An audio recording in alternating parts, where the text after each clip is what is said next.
디아코니아 학 홍주민입니다. 이 시간에는 디아코니아가 무엇인가에 대해서 개략적으로 설명해 드리겠습니다.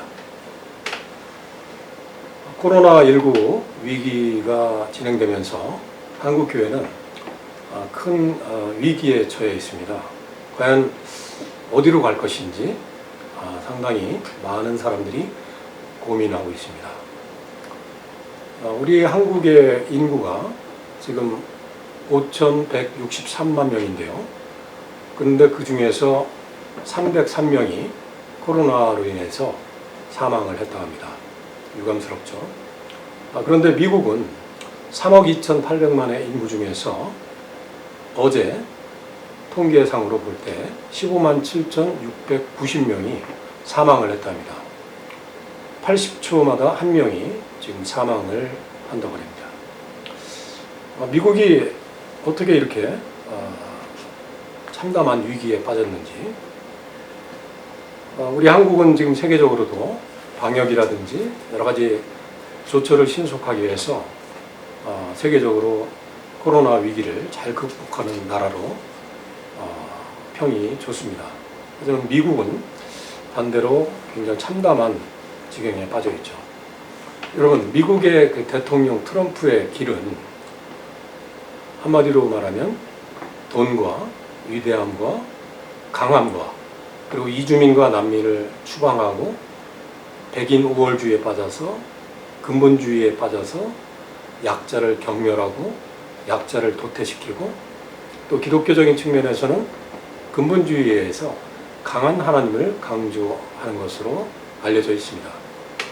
하지만은 예수님의 길은 섬김의 길이었고 약자와 연대하고 공감하고 난민이나 이주민들을 환대하는 그러한 삶을 우리에게 제시를 하고 예수님 스스로도 그 길을 간 걸로 성서에 나와 있습니다. 어쩌면 미국은 예수님의 길과는 정반대의 길로 걸어갔었고 지금도 그러하다고 볼 수가 있습니다.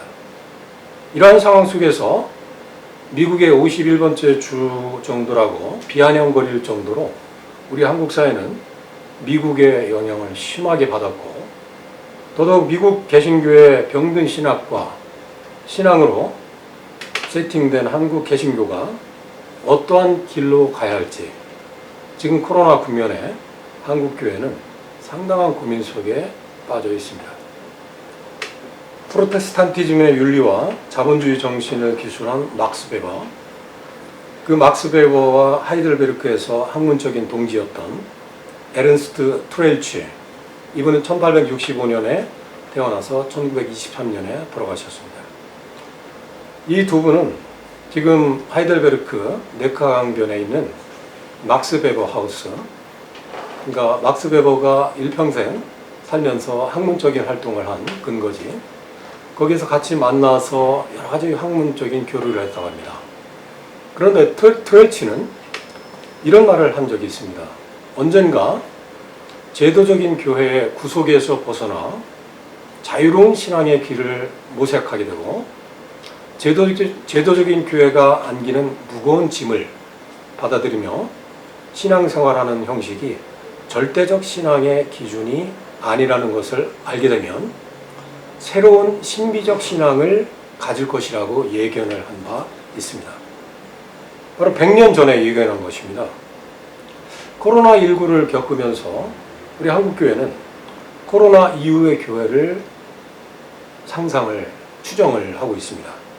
하지만 이미 100년 전에 이 트렐치라고 하는 학자가 예견한 바대로 이미 우리는 새로운 교회상에 대한 실험들이 이미 세계교회와 신학 안에서 고민한 흔적을 보게 됩니다.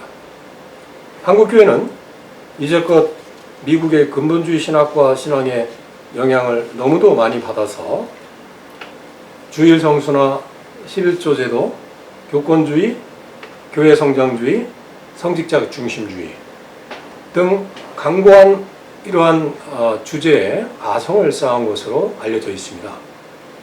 이런 한국교회가 어떻게 지속이 될까? 코로나 이후에 제가 독일에서 생활할 때 독일 교회에서는 2년에 한 번씩 앙케이트 조사를 한다고 합니다.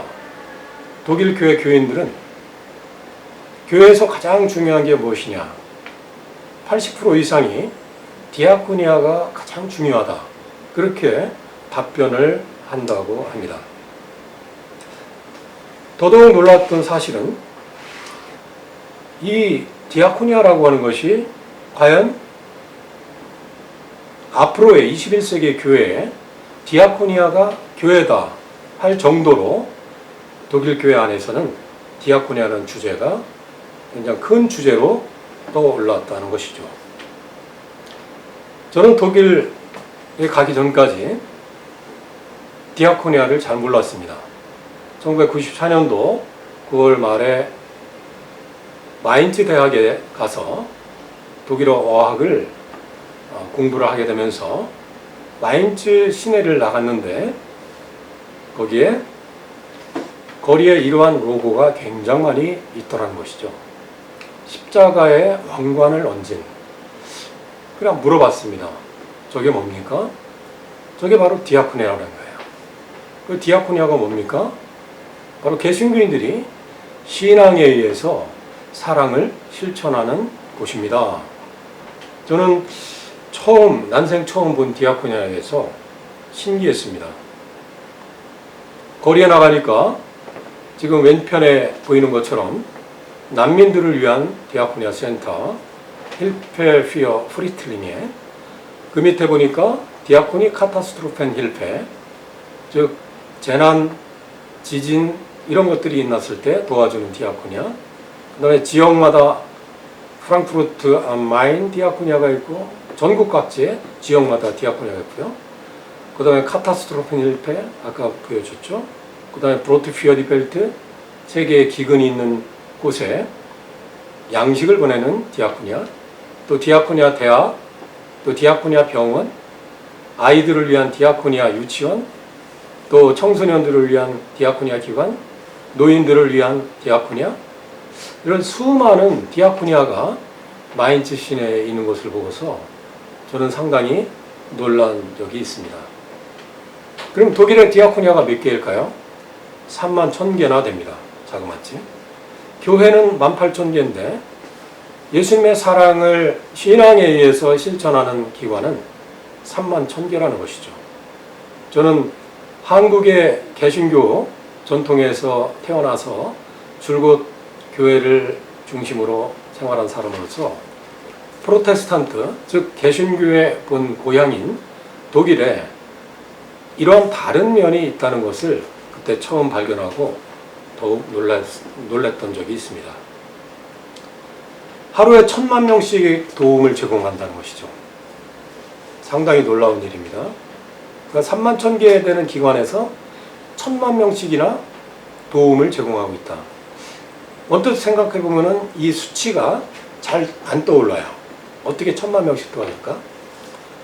그건 이렇게 말씀드릴 수 있습니다.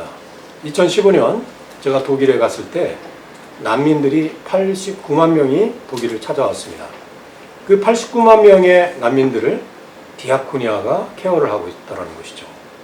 그렇게 하면 하루에 1,000만 명을 케어한다는 것이 감이 오시죠. 노인들, 장애인들, 청소년들, 병든 사람들, 이런 수많은 약한 사람들을 갖다가 돕는다.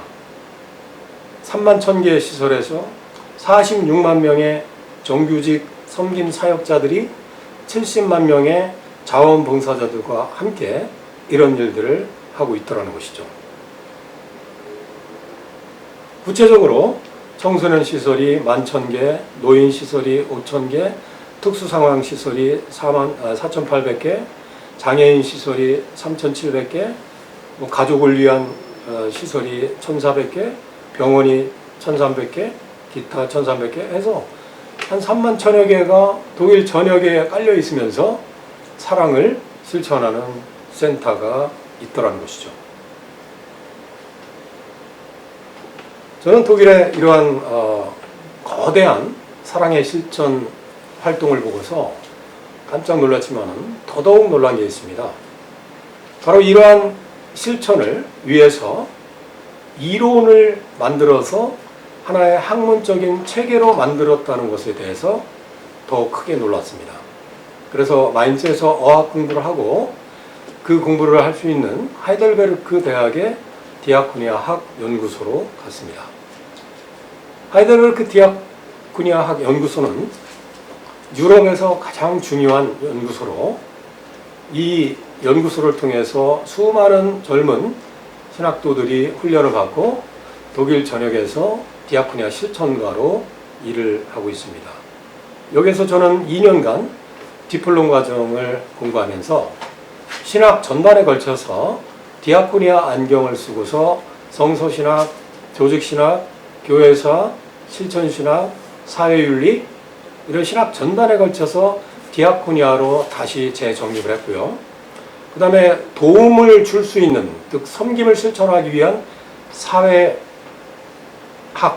그리고 사회복지학, 사회의학, 사회철학, 요양학, 이런 학문과 간학문적인 그런 학문을 배우기도 했고요.